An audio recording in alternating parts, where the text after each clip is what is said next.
Ya está sentado Javier Milei en estos estudios. Gracias, Javier. Ahora en un ratito vamos a hablar. Hoy es un día intenso con los invitados, ¿Estás tranquilo? Sí, claro. No creo, no creo. ¿no? Ahora vamos a ir con vos, pero yo te quiero, porque Se viste sale que de la vaina. sí, mirá, hay se palabras sale que de a la Milei vaina. es como pincharlo. Inflación multicausal. Te voy a... Vivir es del tamaño de una casa. Tranqui. Ahora vamos a hablar con vos. Ahora vamos con vos. Mariana Arias tiene información sobre Biden. ¿Qué está pasando en Estados Unidos con las vacunas, Mariana? Bueno, Joe Biden está entrando en una luna de miel con Estados Unidos porque está anunciando que adelantará 2 meses, algo que prometió para julio. En mayo quiere que 300 millones de adultos mayores estén vacunados en todo Estados Unidos. Para eso fomenta un acuerdo con la farmacéutica Merck y Johnson Johnson. Introduce una vacuna nueva, una vacuna que va con una sola dosis y que solo necesita refrigeradores comunes, o sea que es mucho más fácil avanzar en la vacunación y invierte en ese acuerdo. La famosa articulación público-privado. Vamos a ver Exacto, qué dice Milei de eso. A la esa famosa palabra. Se agarra la cabeza, Exactamente. Milei. Bueno, invierte el gobierno de Estados Unidos 268 millones de dólares. ¿Sabés a cuántos vacunaron ya en todo Estados Unidos? 78,6 millones de vacunas aplicadas hay ya en Estados Unidos, o sea, 1.940.000 por día. Lo que llevamos nosotros en casi 3 meses. Y 23,7 dosis cada 100 personas. Ese es el porcentaje de vacunación que está avanzado en Estados Unidos. Y con este anuncio, Joe Biden asegura que en mayo todos los adultos mayores van a estar vacunados. Muy bien, bueno. Muy bien, qué bárbaro. ¿Qué tal, Milei? ¿Qué tal, Pancho? ¿Cómo estás? Te pusiste un poquito inquieto cuando Sí, ya se ve, ya te empezó a subir la temperatura. No, bueno, lo que pasa es que hay que soportar cada niveles de mentira con algunos... Pero viste que el presidente habló de inflación multicausal en el discurso. Es una pena eso porque... Es una expresión que viene diciendo Guzmán. Los empresarios se levantaron a aplaudir a Guzmán cuando dijo esto, que es multicausal. Bueno, entonces esos empresarios son parte del problema. A ver, yo te lo hago con un ejemplo, digamos, bien fácil. Bueno, son empresarios que se benefician cuando cierran las importaciones, ¿no? Por ejemplo. No todos. Quizás algunos sean empresarios y otros hasta empresucios, ¿no? Pero, a ver, te lo voy a explicar con un caso muy simple para que se vea que la inflación no es multicausal.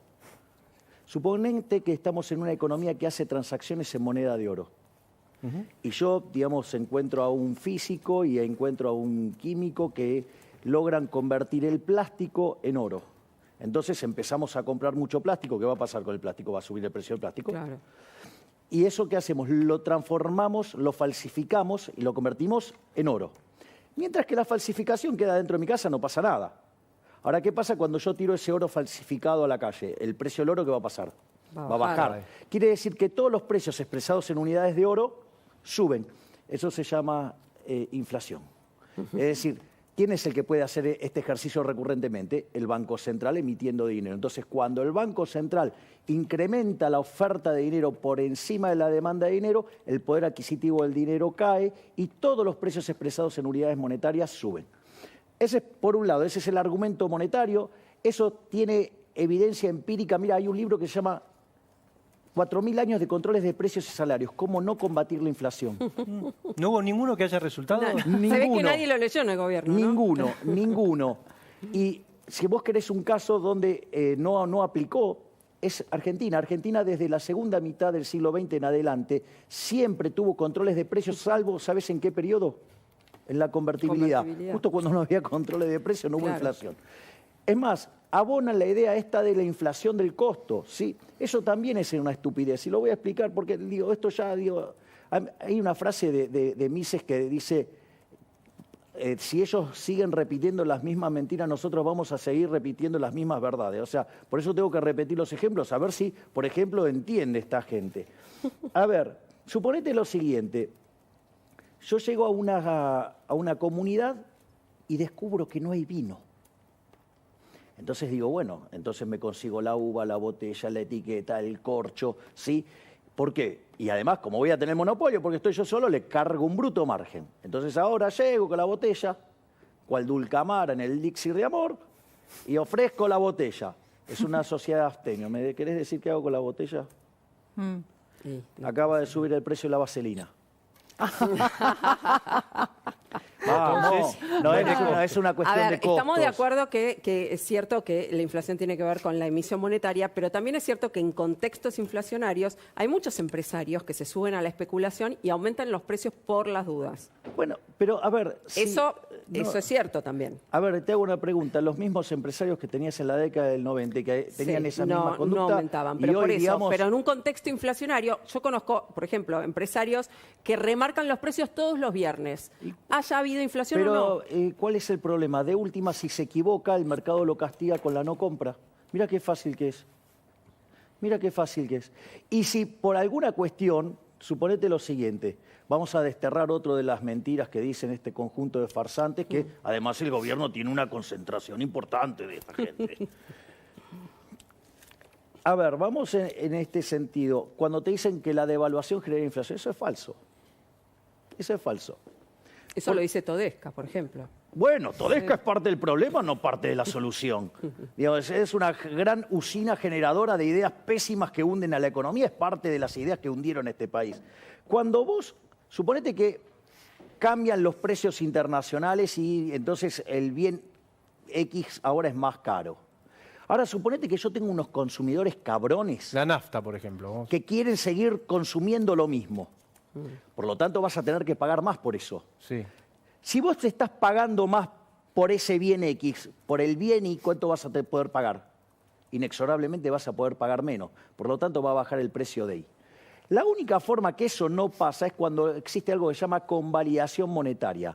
Y es que vos emitas dinero, entonces no baja el precio de Y y entonces sí solo sube el precio de X. Pero para que eso pase, tenés que emitir dinero.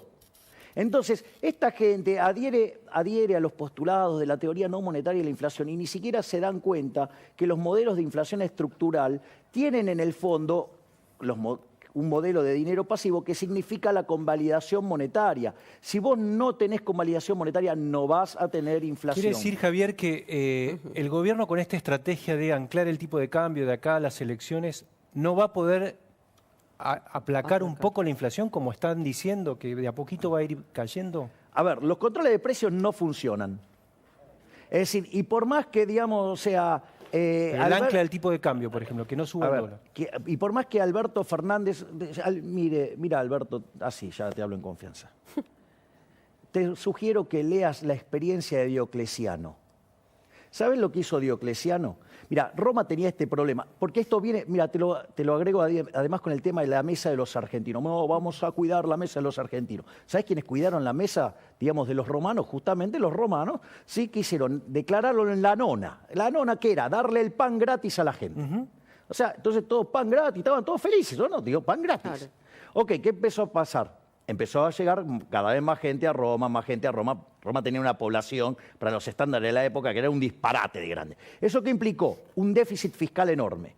Frente al déficit fiscal, ¿cómo lo financiaban? Primero subieron los impuestos, después se los subieron, digamos, a los países, digamos, a los territorios que tenían dominado. ¿Qué pasó? Estaban todos estrangulados, no daban más con los impuestos. Entonces, ¿qué empezaron a hacer? Empezaron a hacer algo parecido a la emisión de dinero, que es degradar el peso de las monedas. O sea, ¿qué hacían? Lo metían en una bolsa, lo golpeaban, perdían peso y hacían nuevas monedas que supuestamente... Con menos material. Claro, exactamente. Entonces, ¿qué pasaba? Había inflación. O sea, había inflación. Entonces, al haber inflación, ¿sí? ¿Qué hizo Diocleciano? Puso un control de precios. Y tenía un general, cual Paula Español, que a aquel que no lo cumplía le cortaba la cabeza. ¿Y qué pasaba? Cada vez había más escasez. ¿Eso sabes en qué derivó? En la caída del Imperio Romano. Es así, digamos, o sea, entonces... Pero el imperio argentino no va a caer. Bueno, no lo sé. O sea, vos estás viendo una crisis percibible. Sí, definitivamente. ¿Cuándo? Bueno, sí, a ver, el tiempo es de Dios. Si yo tuviera eso, tendría la bola de cristal y sería multimillonario, no es mi caso. A ver, el punto es el siguiente. Mirá, cuando vos tenías... Esto, Luis Rosales, cuando nosotros vamos de campaña, lo cuenta el caso, por ejemplo, la dinastía en China. Eran dinastías que duraban un montón de tiempo. ¿Y qué hacía caer una dinastía? La peste. Bueno, digamos, acá, digamos, o sea, quizás sea el momento que caiga la dinastía de los políticos profesionales que ¿Pero viven qué opción explotando. tiene este gobierno, digamos? Pues tampoco le podemos pedir que sean lo que no son, digamos, o sea, dentro de su ideología. ¿Qué herramientas tienen para bajar la inflación? No, es que de vuelta, la única forma que se baja la inflación es dejando de emitir. Es decir, salvo que me digas que Cambiemos tenés una... dejó de emitir y no bajó. No es que dejó de emitir, emitió también, Cambiemos, Claro, pero frenó el ritmo de emisión. frenó pero el también ritmo de emisión. emitió. Esa es una cosa. Y después vos tenés que...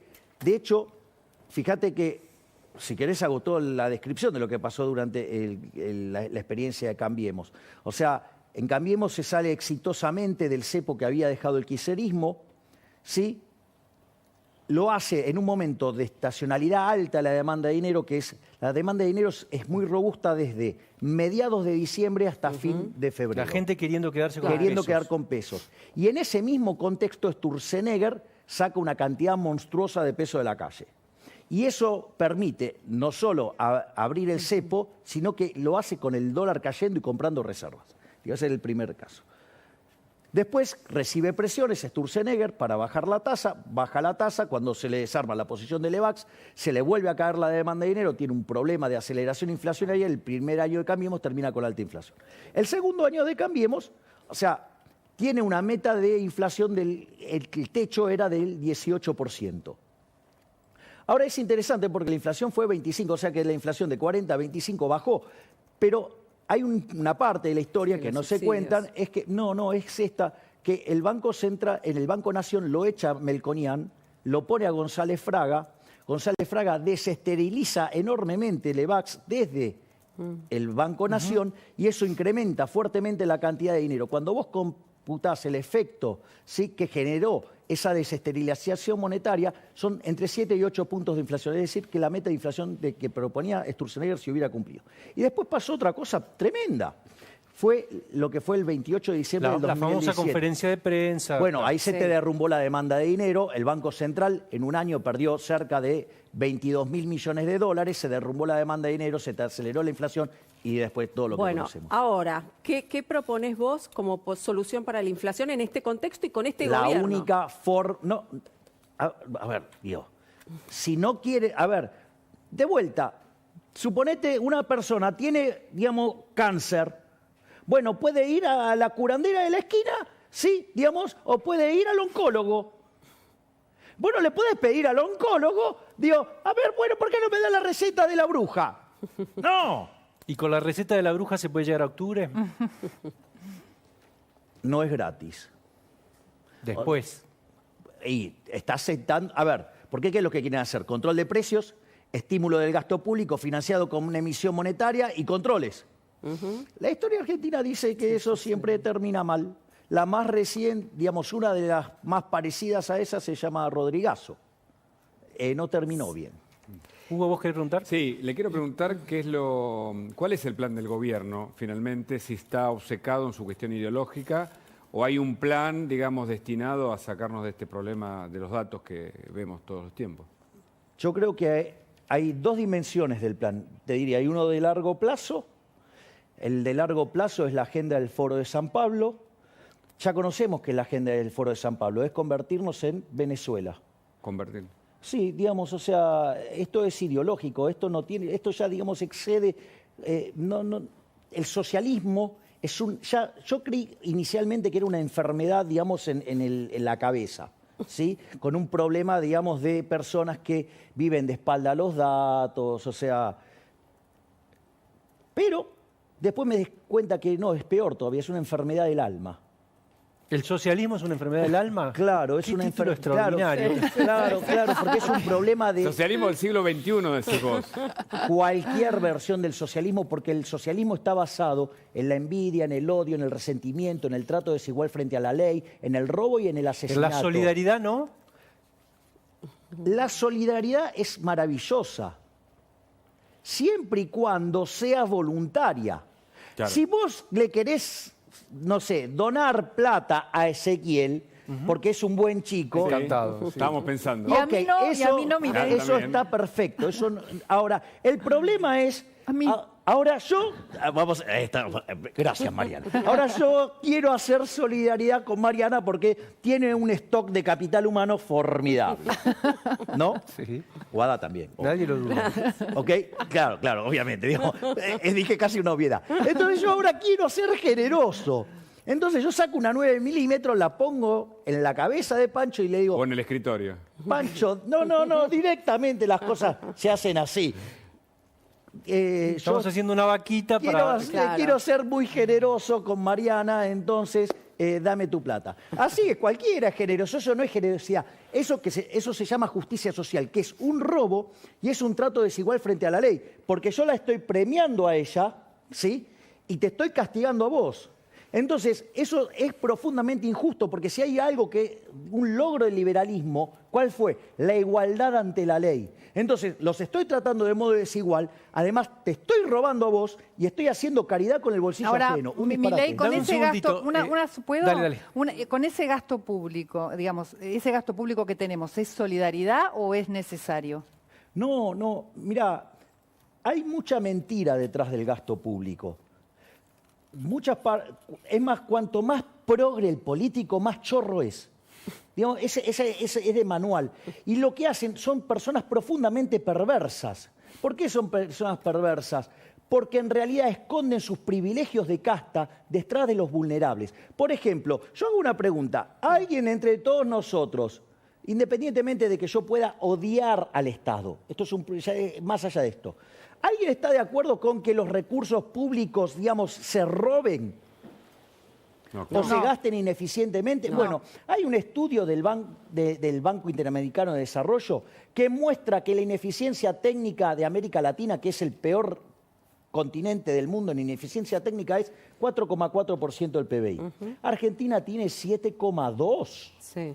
Y de esos No, eso está 7,2, claro. 5 puntos Pero- son robo. Entonces Guada me dice, ok, ¿qué harías? Che, lo primero que haría es un hachazo al choreo de los políticos. Pará, ahora te quiero Estamos preguntar. todos de acuerdo en eso, Te ¿no? quiero preguntar. No, bueno, pero hay pará. otros que te ponen la sensibilidad, No, pero- son muy sensibleros, pero- con la ajena siempre. Pero la intervención de Biden con el mercado de las vacunas puede haber sido, pero pará, ahora me lo contestás, una buena noticia para el abastecimiento en este momento. Pero pará, ahora me lo contestás, porque está Alfredo Sainz.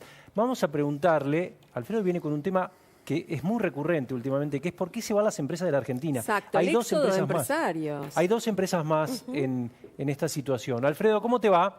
¿Cómo anda, Francisco, Guadalupe? Que además les quiero decir a la mesa que Alfredo es un tipo que ha hecho todo tipo de trabos. El que se Sí, te ocurra. muy interesante. Por ejemplo, fue florista. ¿Vos sabías? Ah, qué buen Tiene muchas trabajo. anécdotas. Sí, y por ejemplo, a mí me gustaría preguntarle, vos como florista, ¿sabías el que venía con intenciones genuinas y el que no, Alfredo?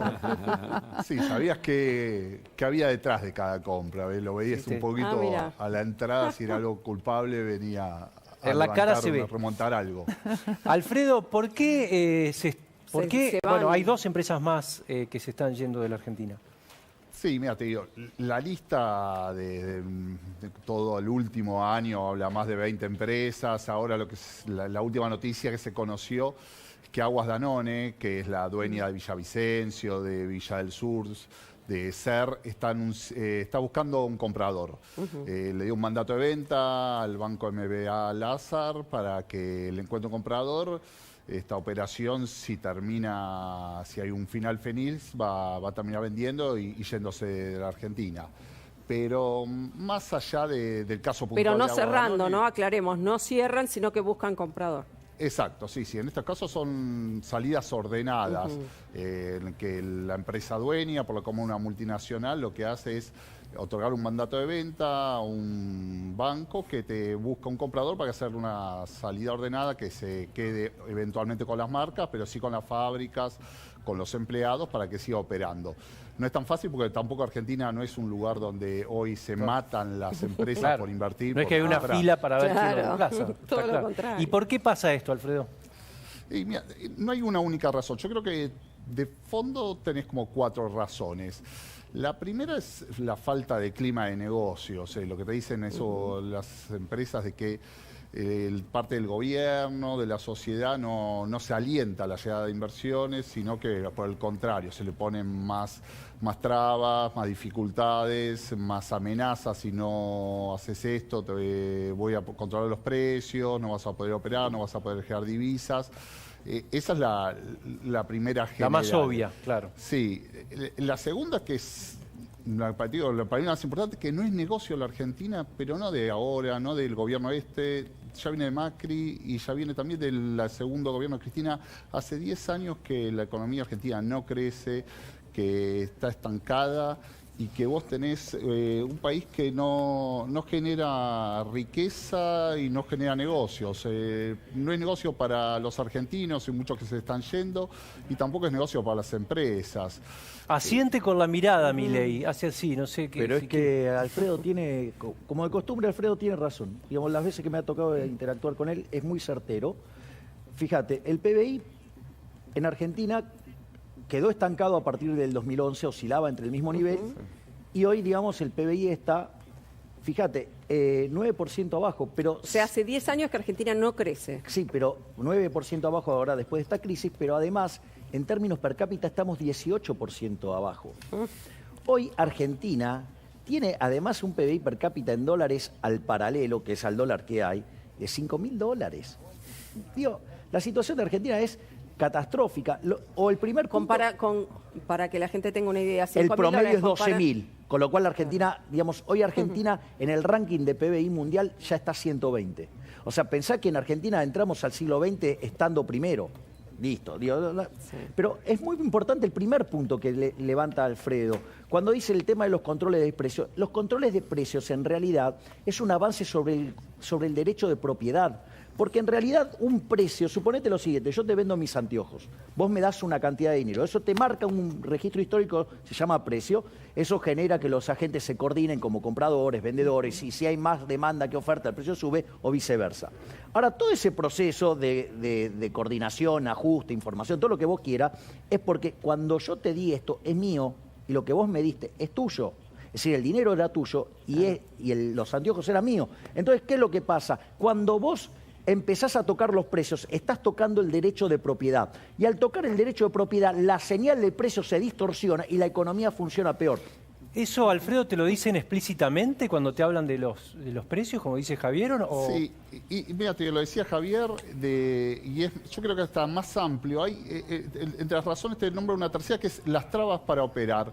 Ajá. Pero trabas desde algo operativo, digamos, que no puedes importar, y todos los problemas que tienen las empresas para cancelar la deuda en dólares, o operativamente para importar un insumo, para fabricar acá.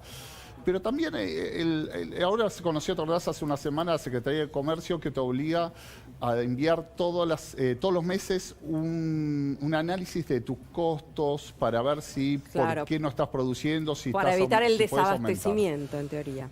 Eso te digo, claro, para lo que decías bien, el desabastecimiento es la excusa. Hablé con una empresa grande que le envió los datos de enero, le envió 18.000 páginas. Tenés que tener alguien que, juntando ese material, que lo coordine. Un empleado que se dedique a eso. No lo envías, exacto, ni siquiera. Es un gasto inútil y al final del día es como una traba más para operar, porque vos... Y ahí esa empresa te dijo Alfredo te dijo esa empresa que tenía un empleado o más solamente abocado. Tiene un empleado coordinador porque imagínate, esto implica varias áreas: finanzas, impuestos, costos, proveedores. Qué manera de crear fuentes de trabajo, ¿no? No, bueno, está bien, pero digamos, para destruir, porque cuando vos mirás los problemas de la imposibilidad del socialismo, uno de los problemas es la capacidad fáctica de procesar toda esa información. Exacto. Pero suponete que la tecnología te lo resolviera, porque además no solo tenés que resolver la de los costos, para, digamos, si quisieran parar la inflación, tendrían que resolver la información de cada uno de nuestros cerebros sobre el pasado, el presente y el futuro de nuestras preferencias. Un disparate, pero... Y lo peor de todo es que mucha de esa información que se usa en todo esto tiene que ver con el know-how. Puede venir Michael Jordan, nos enseña a cómo se hace la volcada, y no nos va a salir. A mí me va a llevar un tiempo. Bueno, a mí muchísimo más seguramente. Pero no solo eso, el tema es que el mercado es un proceso de descubrimiento. Entonces, cuando le llega la información al ente centralizado, ya es vieja y no sirve nada, y cualquier decisión que tomes con eso está mal. Es decir, buen por eso punto. siempre funciona mal. Moyano, ¿te hablan de los gremios, Alfredo? Sí, mira, tío, la situación de los gremios siempre estuvo fuerte en la Argentina, pero hoy por hoy, te digo, yo no creo que sea la mayor traba, están un poquito más acostumbrados. Incluso los gremios no los veo tan activos, creo que la crisis mismo fue tan grande que los terminó disciplinando. Y la otra causa que te nombra es la cuarta, es la pandemia, pero en el sentido más que hubo algo general, que la pandemia llevó el flight to quality, digamos, las empresas invertir en lo seguro. Priorizan otros mercados. ¿Cuántas empresas se Argentina. fueron? Mira, grandes tenés 20 compañías que ya se retiraron, pero tenés una lista grande, no sé, te digo, por ejemplo, un caso que ahora se está reactivando, Nike, ya anunció que se va a ir de la región, va a seguir presidente a través de un representante. Esas salidas son más ordenadas también, lo que implica que Argentina se va devaluando el interés de las compañías. En la región, ¿Se quedan algo? estamos en el promedio de la región, porque en otros países también se fueron empresas, pero seguramente no se fueron tantas. Exacto, te digo, vos tenés cuando te dicen, sí, la pandemia, la crisis generalizada, existe eso, pero en la Argentina se siente mucho más. Tenés compañías que, el caso emblemático es la TAM, la aerolínea. Cuando vos te dicen, Alfredo, te dicen 20 empresas, ¿es en el último año? En el último año, sí, 2020 y lo que va de 2021, digamos. Bueno, son excelente. empresas de primera línea. Alfredo, siempre recomiendo leer a Alfredo Sainz. Sí, aparte sabe de vinos también, De ¿no? todo, ¿sabes? Digo que La próxima le invitamos. Otro día hablamos de los una trabajos. cata. Fue sereno también, Alfredo. Mirá vos, qué bárbaro. Eso le permite analizar mejor la economía, ¿viste? Te mando un abrazo, Alfredo, gracias. Gracias. No, gracias a ustedes, chicos. Se van las empresas de la Argentina. Bueno, pero fíjate, ahí Alfredo dijo varias cosas muy interesantes. Si a vos te van a estar tocando el derecho de propiedad, quiere decir que te van a hacer socios, vas a tener al Estado de socios las ganancias y en las pérdidas, arreglate. Claro. Pero no importa al margen de esa cuestión, porque Pero entonces siempre vamos es a malo que estar esté el Estado en atrayendo el medio. capitales especulativos. No vamos a traer nada, porque a la siquiera. postre estamos... Y claro, porque, a ver, un bono corto argentino rinde hoy 18% en dólares. Listo, olvídate, no tenés nada. Se acabó la historia. Pero al margen de esa situación, fíjate algo que dice Alfredo, y estaba bien, dice, bueno, el mundo cayó. Sí, es cierto, el mundo cayó. El mundo cae, el dato para el 2020 será entre 3 y 4. Argentina es 10. O sea, Argentina cayó el triple. Sí, Argentina tiene más del 50% de pobres. Argentina, que es el país de los alimentos, que produce alimentos para 400 millones de seres humanos y cobra impuestos por el equivalente de 240 millones de seres humanos, porque es 60%, hay 4,5 millones de argentinos que no les alcanza para morfar. ¿Tiene la oportunidad el gobierno de revertirlo? Si vos hoy pudieras hablar con Alberto Fernández o con Cristina, ¿tiene la oportunidad? Sí, bueno, no sé si Cristina me va a dejar hablar, porque tiene eso de que le gusta hablar mucho. Y quizás se pone a hablar Pero y cada le gusta 3 horas. escuchar a economistas a Cristina. Bueno, hay que ver quién le gusta escuchar. Porque Kicillof. bueno, digo, ok, o sea, de vuelta, el curandero. Y encima de mala calidad. Sí, se puede salir. A ver, Argentina en 1860, cuando puso en marcha el proyecto de Alberdi, que es la Constitución del 53 con mejoras, de ser un país de bárbaro en 35 años, se convirtió en el país más rico del mundo.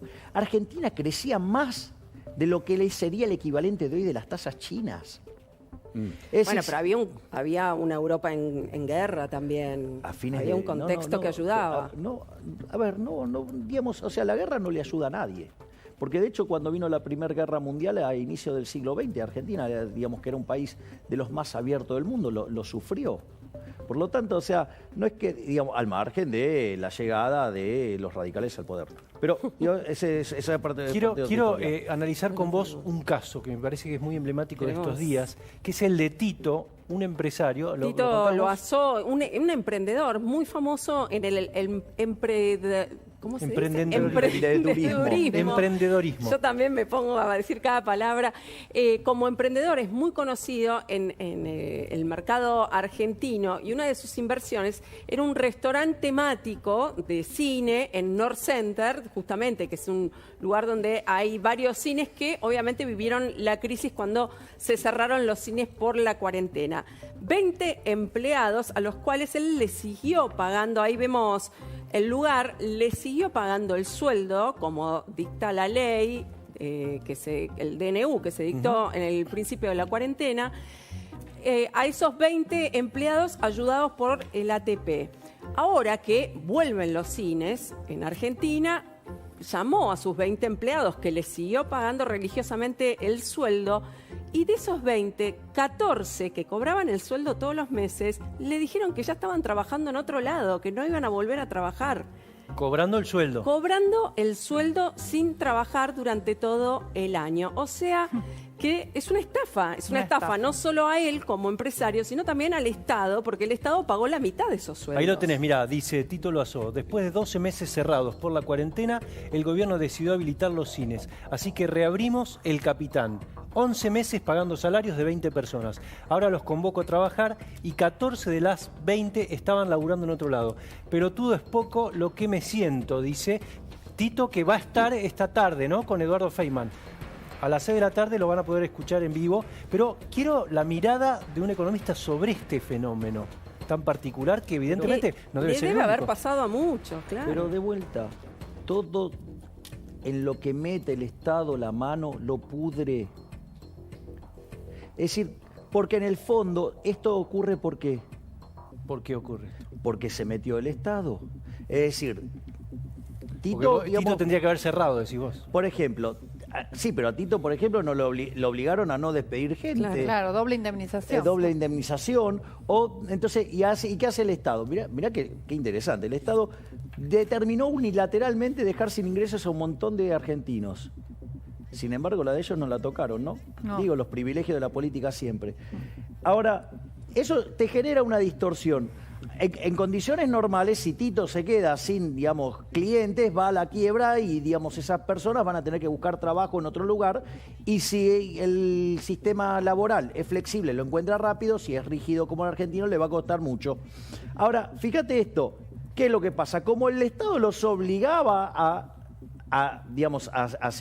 Tito a seguir sosteniendo el negocio y parte se lo financiaba, y los empleados estaban en la casa, que descubrieron que tenían una forma de generar mayores ingresos generando nuevos trabajos. Bueno, digo, por lo menos estuvieron creativos y fueron a buscar otros trabajos y no salieron de caño. Digo, sí, pero esto, digo, ¿por qué es posible que pase?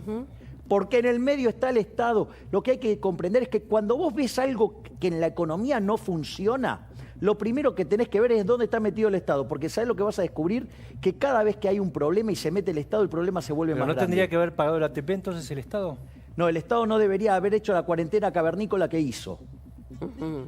Ese es el problema. Porque, aparte, ¿qué te dijo Alberto? No, vamos a cuidar la salud, la economía no importa. Ok, la economía la destrozó. Ya vimos que la caída fue el triple del resto del mundo.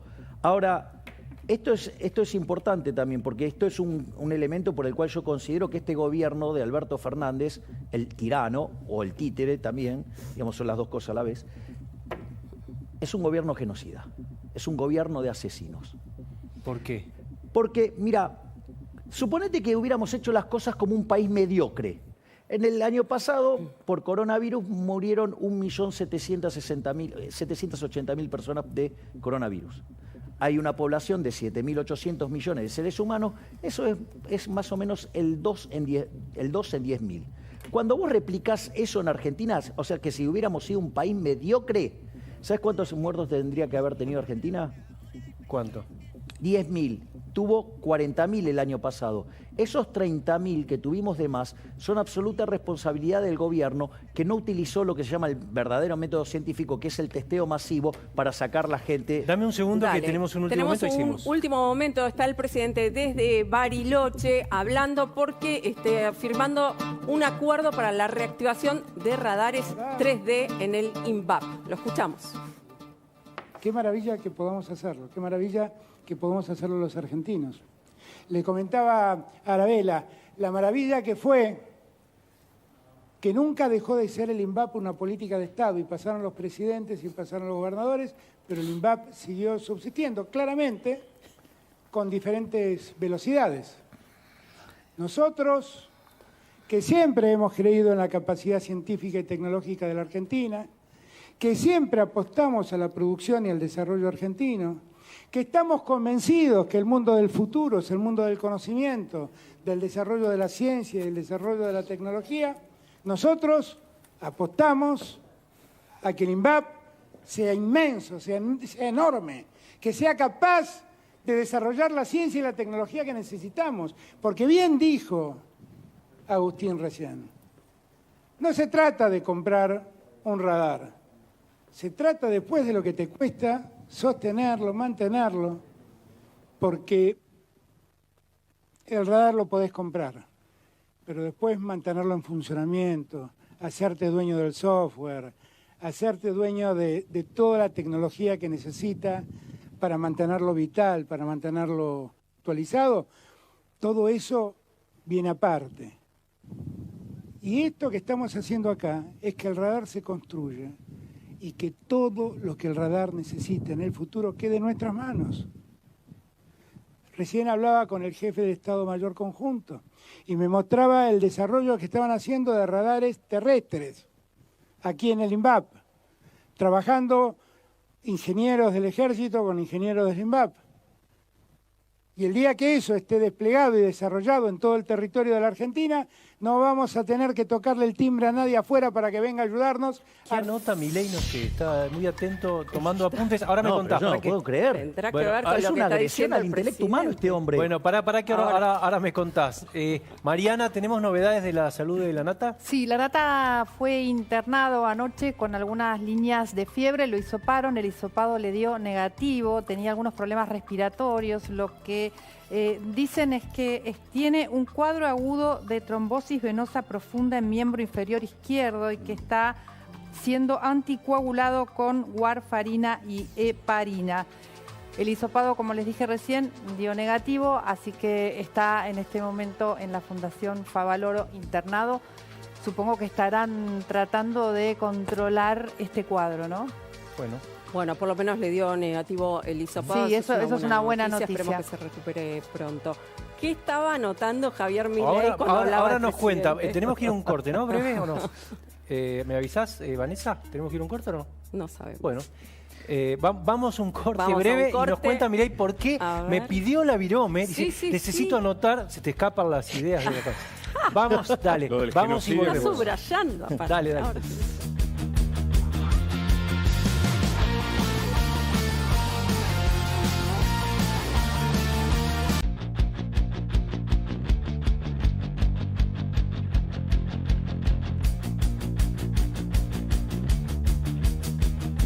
Milei sigue escribiendo en su hoja, vamos a ver qué está escribiendo. Ezequiel, actualizame cómo viene esta tensión reverdecida de Rodríguez Larreta y la ciudad, y la nación. Sí, a ver, Pancho, en otro de los movimientos, contábamos hace un rato, el movimiento de Fernán Quirós criticando la distribución de las vacunas. Hoy, el jefe de gobierno, que está aislado, tiene que permanecer en cuarentena durante 10 días, dedicó un pequeño hilo de Twitter a criticar la propuesta de una bicameral para controlar a los jueces que luego el gobierno desandó, pero bajo el título de la justicia realizó una serie de tweets donde, entre otras cosas, plantea que justamente el proyecto del oficialismo, Ahí allí están tenemos los los tweets, a ver. fíjense, la idea de crear una comisión legislativa ad hoc para controlar a los jueces es abiertamente inconstitucional y me opongo con firmeza, planteó el jefe de gobierno. Y en otro de los tuits también plantea, si permitimos que se busque condicionar a la justicia, primero nos quedaremos sin república y luego sin democracia. Bajo el título La Justicia, una cadena, un hilo, pequeño hilo de Twitter del jefe de gobierno Horacio Rodríguez Larreta, que no había hablado hasta ahora del tema judicial. Después Es raro que se mete en algo que no le compete, Y ¿no? un día después de haber dicho que él era pro diálogo y que estaba ¿Y a qué favor de lectura la haces unidad. vos minutos, si se quiere. A ahí. ver, el lunes a la tarde hubo un Zoom, porque la reta no puede justamente estar vinculado, un Zoom a la tarde con Patricia Bullrich. Entre otras cosas estuvieron charlando, Patricia Bullrich le pide a la reta que se endurezca, la reta le dice que no es su estilo, pero que con algunos temas sí se va a meter, y a partir de eso hoy surge la conferencia de prensa de Quirós criticando al gobierno nacional y este hilo de Twitter de la reta planteándose muy duro contra el gobierno nacional con respecto al tema judicial. Ustedes saben que con el tema judicial hay un tema, les diría, que subyace a este hilo de Twitter. La Corte tiene entre sus manos todavía una decisión sobre qué hacer con la coparticipación porteña y el recorte que tuvo que imponer este año la viene ciudad por ahí. de Claro. 65.000 millones de pesos. Claro. Con lo cual, por supuesto, la crítica a la medida judicial también es una suerte de apoyo implícito a la Corte y a un sector de la justicia con que la reta no se quiere pelear, Claro. y menos cuando está esta disputa de por medio. Ah. Ezequiel, Está vos le claro. querías preguntar también Sí. a Javier. Bueno, Javier, el 27F se te vio muy contento dándole saludo efusivo a Patricia Bullrich.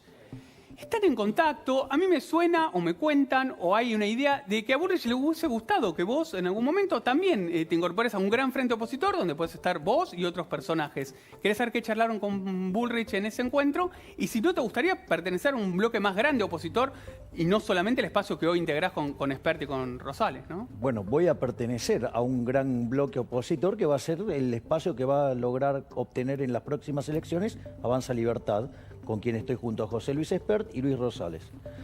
¿Qué hablaste con Patricia y Bullrich cuando se cruzaron? Mira, yo, digamos, estaba saliendo de hacer un discurso y aclaro, estrictamente técnico, porque la marcha no tenía banderías políticas. Oradores. Claro, no, y aparte Oradores yo, digamos, ya oficiales. no iba como candidato a diputado nacional por Avanza Libertad, o sea, iba como Javier Milei, un técnico, y hablé desde ese lugar, y cuando yo iba camino a la pirámide de Mayo, porque estaba el Partido Libertario, partido del cual soy presidente honorífico de Cava, me encuentro con Patricia Bullrich. Me pareció correcto, digamos, saludarla. Porque además, al momento de enfrentar a las cucarachas, ahí no puede haber duda. Es decir, los kirchneristas son el mal, son el peor gobierno de la historia, son quienes más han hecho daño a este país. Por lo tanto, digamos, ahí vos podés estar en posiciones distintas y aún así coincidir, digamos, con quien, digamos, o sea, es el máximo enemigo. Ahora, la realidad es que, a ver, cuando hubo que enfrentar a los nazis, ¿sí?, al nacionalsocialismo, ¿sí?, socialistas de Hitler, digo, Estados Unidos y Rusia fueron juntos contra los nazis. Sin Pero embargo, no es nazi sí, el gobierno, ¿no? bueno, no Salvando sé. las diferencias. Bueno, no sé. Lo podemos discutir. Sin embargo, Pero entonces, ¿por qué ¿Pero no en vas qué? por Ustedes no Cambiemos? dir- No vas claro. por No, Claro, porque- en cambio. No es porque restarle, para mí, no es digamos, restarle no, votos uno a de Cambiemos. uno. claro, te esa es la critican. pregunta. ¿No restarle bueno, votos a Cambiemos? No, Claro. no, yo no le estoy restando votos a Cambiemos. A la porque- oposición. No, porque eso... A ese frente No, hacia porque el si otro. yo estoy en contra del kirchnerismo, ¿cuál es el problema? O vos tenés alguna duda. Es más, en la ley de alquileres yo hubiera votado Claro, en pero contra, no a favor. Dividís el voto anti-K. Eso es lo que se te critica. Pero a ver, ¿cuál es el problema? Si el enemigo son los K, digamos, yo también soy enemigo de los K. El tema es que yo soy mucho más enemigo de los K que Juntos por el Cambio, porque Juntos por el Cambio mandó la ley de teletrabajo, mandó la ley de góndola, la ley de alquileres, puso control de capitales. O sea, digamos, en mi preferencias liberales no puedo estar con Juntos por el Cambio, pero sí puedo reconocer la importancia de otros dirigentes, porque yo creo que hay gente valiosa en distintos lugares. Hay gente valiosa en el peronismo, porque para mí es valiosa la gente del menemismo, es gente valiosa la de Encuentros Federales, digamos, los peronistas republicanos. Y dentro de Juntos por el Cambio hay una parte del PRO que a mí me parece que es rescatable. Quiero saber Llámese, qué- por ejemplo, Waldo Wolf. Quiero saber por ejemplo, qué de quien soy amigo, anotaste, además. qué anotaste ahí. Contanos que que nos sigue. Mientras hablaba Alberto Fernández, Javier Milei me pidió... No, y aparte que se fuera. redondeaste algo. Sí. No, subrayaste porque, algo. a ver, el tema es el siguiente. Alberto Fernández habla de criterio científico. Digo, con sus criterios científicos, digamos, mataron a 30.000 argentinos, que es el spread de muertos que tenemos por haber hecho todo mal, porque en lugar de testear prefirieron seguir robando, ¿ok? Y ahora, digamos, con las vacunas tenían la posibilidad de redimirse y mostraron de vuelta su mejor cara, porque es la mejor cara que tienen caras peores todavía, ¿eh? Que es, por ejemplo, digamos, algunos de los involucrados que meten presiones a determinadas personas para que, por ejemplo, me presionen a mí. Sí, lo que hay que decir es que No, digo, de no, última digo. es involuntario, no es que el gobierno salió a... No, pero es interesante, porque habla de ¿Pero qué criterio, notaste? habla de criterio científico, no pudieron contar los muertos. Sí, es verdad. Bueno. O sea, no pueden manejar Ese fue un otro- abaco y hablan de ser científicos. Pero después, Sí, supongamos... sí, no- estaba muy atrasada la carga Bueno, pero de supongamos- muertos, no se bueno, sabía por ni eso, siquiera pero- cuántos No, muertos no, por Por hora eso. había. Pero, a ver, ahora, digamos, entonces, digo, que deje de decir estas pavadas. O sea, parece que lo guionara el imbécil de Santoro, Leandro. Pero, digamos, sí, claro que es un chicanero profesional, pero es un mentiroso. Bueno, pero no está... Bueno, está Sí, bien. ya Él me se critica retiró. también sin que yo esté, así que y pide por mi censura también. Así que, digamos, y eso es muchísimo más grave, dado la cercanía que tiene Dale, con el decí lo títere. que escribiste. Y el otro es el tema, digo, que Alberto habla de, no, bueno, comprarlo es fácil, después el mantenimiento. Te hago una pregunta, Alberto, y si lo hace quien fuera, también lo tenés que mantener. También lo tenés que mantener. O sea, ahí, digamos, el ahorro, digamos, no existe si fuera por eso. Y que deje de pensar, digamos, en que él tiene que ser quien administra las divisas. Que deje que lo haga el mercado, que el mercado siempre Javier. lo va a hacer mucho mejor que él. O, digamos, otro de sus generales, de Diocleciano a cargo, que es la señora Todesca. Que quiera Gracias. decidir qué se importa, quién no, quién usa Javier, dólar o no. muchísimas gracias. Gracias a ustedes. Muchas gracias.